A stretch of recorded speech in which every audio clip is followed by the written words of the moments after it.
KaraokeBooks. Kidnapped. Written by Robert Louis Stevenson.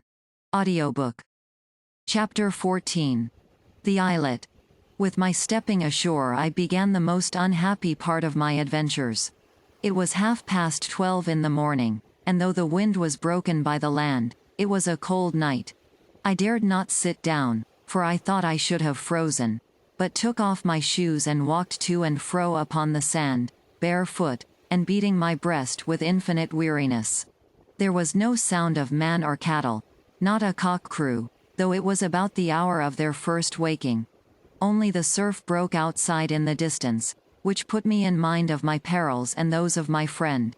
To walk by the sea at that hour of the morning, and in a place so desert-like and lonesome, struck me with a kind of fear.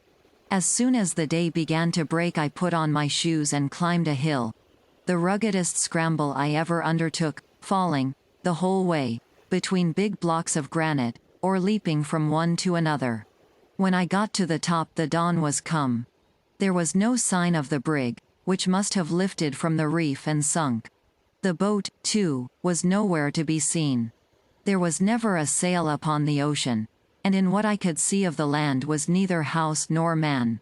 I was afraid to think what had befallen my shipmates, and afraid to look longer at so empty a scene. What with my wet clothes and weariness, and my belly that now began to ache with hunger, I had enough to trouble me without that. So I set off eastward along the south coast, hoping to find a house where I might warm myself, and perhaps get news of those I had lost. And at the worst, I considered the sun would soon rise and dry my clothes. After a little, my way was stopped by a creek or inlet of the sea, which seemed to run pretty deep into the land, and as I had no means to get across, I must needs change my direction to go about the end of it. It was still the roughest kind of walking. Indeed, the whole, not only of Earate, but of the neighboring part of Mull, which they call the Ross, is nothing but a jumble of granite rocks with heather in among. At first the creek kept narrowing as I had looked to see, but presently to my surprise it began to widen out again. At this I scratched my head, but had still no notion of the truth. Until at last I came to a rising ground, and it burst upon me all in a moment that I was cast upon a little barren isle, and cut off on every side by the salt seas. Instead of the sun rising to dry me, it came on to rain, with a thick mist, so that my case was lamentable. I stood in the rain, and shivered, and wondered what to do, till it occurred to me that perhaps the creek was fordable. Back I went to the narrowest point and waded in. But not 3 yards from shore, I plumped in head over ears, and if ever I was heard of more, it was rather by God's grace than my own prudence. I was no wetter, for that could hardly be, but I was all the colder for this mishap, and having lost another hope was the more unhappy. And now, all at once, the yard came in my head. What had carried me through the roost would surely serve me to cross this little quiet creek in safety. With that I set off, undaunted, across the top of the isle, to fetch and carry it back. It was a weary tramp in all ways, and if hope had not buoyed me up, I must have cast myself down and given up. Whether with the sea salt, or because I was growing fevered, I was distressed with thirst, and had to stop, as I went, and drink the peaty water out of the hags. I came to the bay at last, more dead than alive, and at the first glance, I thought the yard was something farther out than when I left it. In I went, for the 3rd time, into the sea. The sand was smooth and firm, and shelved gradually down, so that I could wade out till the water was almost to my neck and the little waves splashed into my face. But at that depth my feet began to leave me, and I durst venture in no farther. As for the yard, I saw it bobbing very quietly some 20 feet beyond. I had borne up well until this last disappointment, but at that I came ashore, and flung myself down upon the sands and wept. The time I spent upon the island is still so horrible a thought to me, that I must pass it lightly over. In all the books I have read of people cast away, they had either their pockets full of tools, or a chest of things would be thrown upon the beach along with them, as if on purpose. My case was very different. I had nothing in my pockets but money and Alan's silver button, and being inland bred, I was as much short of knowledge as of means. I knew indeed that shellfish were counted good to eat, and among the rocks of the isle I found a great plenty of limpets, which at first I could scarcely strike from their places, not knowing quickness to be needful. There were, besides, some of the little shells that we call buckies. I think periwinkle is the English name. Of these two I made my whole diet, devouring them cold and raw as I found them, and so hungry was I, that at first they seemed to me delicious. Perhaps they were out of season, or perhaps there was something wrong in the sea about my island. But at least I had no sooner eaten my first meal than I was seized with giddiness and retching, and lay for a long time no better than dead. A second trial of the same food, indeed I had no other, did better with me, and revived my strength. But as long as I was on the island, I never knew what to expect when I had eaten. Sometimes all was well, and sometimes I was thrown into a miserable sickness. Nor could I ever distinguish what particular fish it was that hurt me. All day it streamed rain. The island ran like a sop, there was no dry spot to be found, and when I lay down that night, between two boulders that made a kind of roof, my feet were in a bog. The second day I crossed the island to all sides. There was no one part of it better than another. It was all desolate and rocky. Nothing living on it but game birds which I lacked the means to kill, and the gulls which haunted the outlying rocks in a prodigious number. But the creek, or strait, that cut off the isle from the main land of the Ross, opened out on the north into a bay, and the bay again opened into the Sound of Iona, and it was the neighborhood of this place that I chose to be my home. Though if I had thought upon the very name of home in such a spot, I must have burst out weeping. I had good reasons for my choice.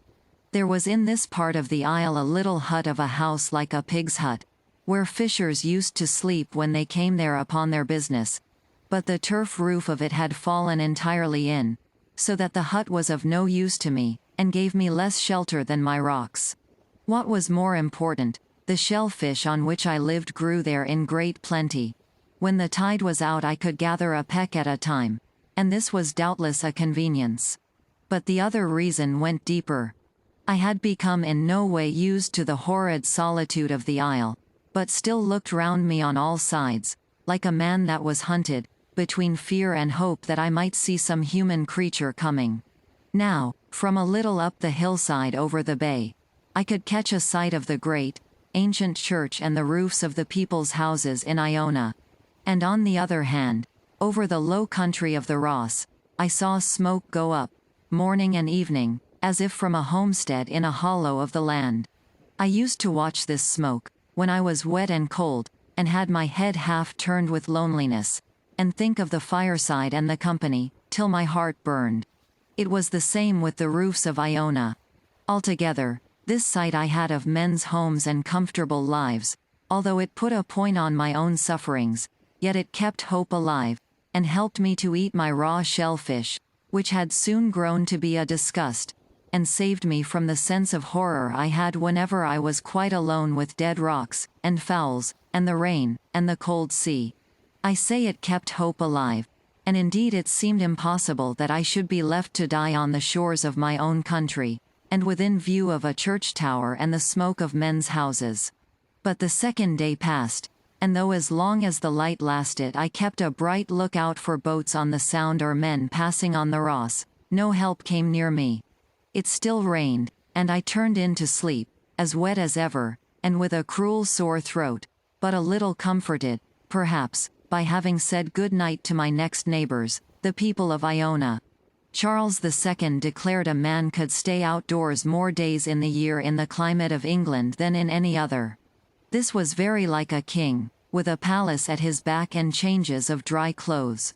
But he must have had better luck on his flight from Worcester than I had on that miserable isle.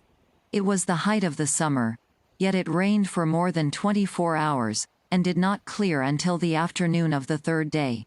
This was the day of incidents.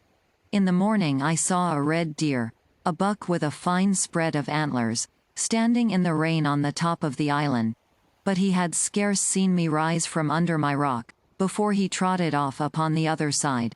I supposed he must have swum the strait, though what should bring any creature to Earaid was more than I could fancy.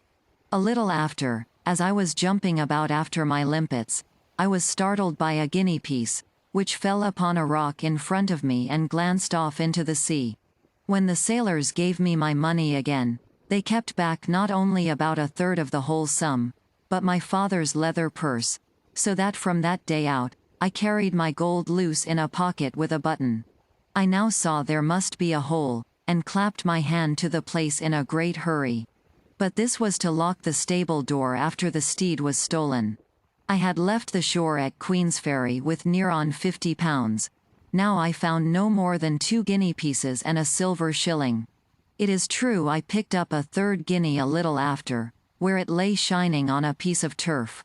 That made a fortune of £3 and 4 shillings, English money, for a lad, the rightful heir of an estate, and now starving on an isle at the extreme end of the wild highlands. This state of my affairs dashed me still further, and, indeed, my plight on that third morning was truly pitiful. My clothes were beginning to rot. My stockings in particular were quite worn through, so that my shanks went naked. My hands had grown quite soft with the continual soaking. My throat was very sore, my strength had much abated, and my heart so turned against the horrid stuff I was condemned to eat, that the very sight of it came near to sicken me. And yet the worst was not yet come. There is a pretty high rock on the northwest of Earaid, which, because it had a flat top and overlooked the Sound, I was much in the habit of frequenting. Not that ever I stayed in one place, save when asleep, my misery giving me no rest. Indeed, I wore myself down with continual and aimless goings and comings in the rain. As soon, however, as the sun came out, I lay down on the top of that rock to dry myself. The comfort of the sunshine is a thing I cannot tell. It set me thinking hopefully of my deliverance, of which I had begun to despair, and I scanned the sea and the Ross with a fresh interest. On the south of my rock, a part of the island jutted out and hid the open ocean, so that a boat could thus come quite near me upon that side, and I be none the wiser. Well, all of a sudden, a coble with a brown sail and a pair of fishers aboard of it, came flying round that corner of the isle, bound for Iona. I shouted out, and then fell on my knees on the rock and reached up my hands and prayed to them. They were near enough to hear. I could even see the color of their hair, and there was no doubt but they observed me, for they cried out in the Gaelic tongue, and laughed. But the boat never turned aside, and flew on, right before my eyes, for Iona. I could not believe such wickedness, and ran along the shore from rock to rock, crying on them piteously. Even after they were out of reach of my voice, I still cried and waved to them, and when they were quite gone, I thought my heart would have burst. All the time of my troubles I wept only twice. Once, when I could not reach the yard, and now, the second time, when these fishers turned a deaf ear to my cries.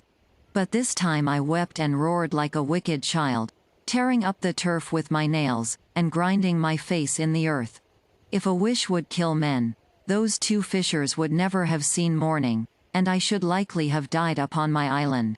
When I was a little over my anger, I must eat again, but with such loathing of the mess as I could now scarce control.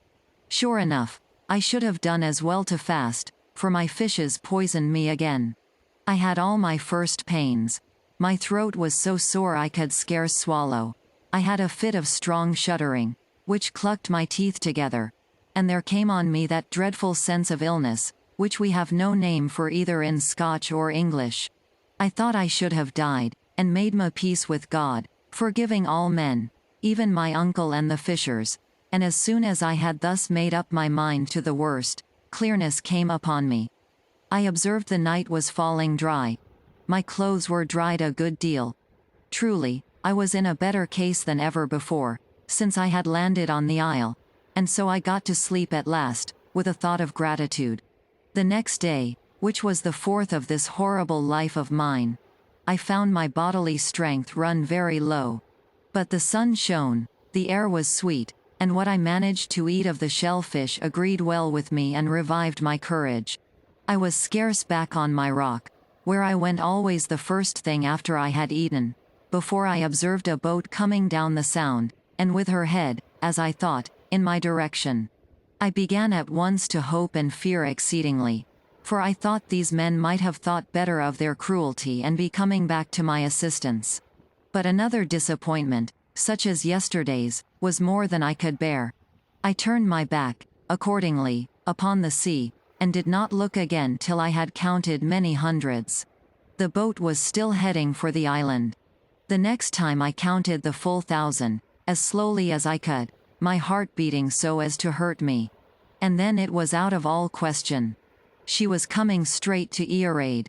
I could no longer hold myself back, but ran to the seaside and out, from one rock to another, as far as I could go. It is a marvel I was not drowned. For when I was brought to a stand at last, my legs shook under me, and my mouth was so dry, I must wet it with the seawater before I was able to shout. All this time the boat was coming on, and now I was able to perceive it was the same boat and the same 2 men as yesterday. This I knew by their hair, which the one had of a bright yellow and the other black. But now there was a 3rd man along with them, who looked to be of a better class.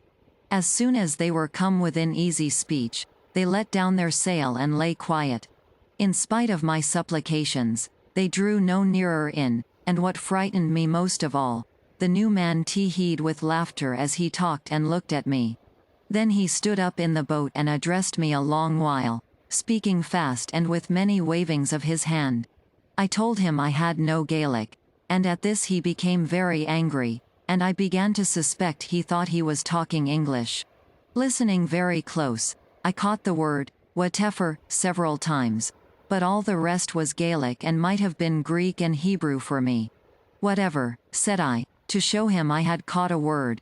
Yes, yes, yes, yes, says he, and then he looked at the other men, as much as to say, I told you I spoke English, and began again as hard as ever in the Gaelic. This time I picked out another word, tide. Then I had a flash of hope. I remembered he was always waving his hand towards the mainland of the Ross. Do you mean when the tide is out? I cried, and could not finish. Yes, yes, said he.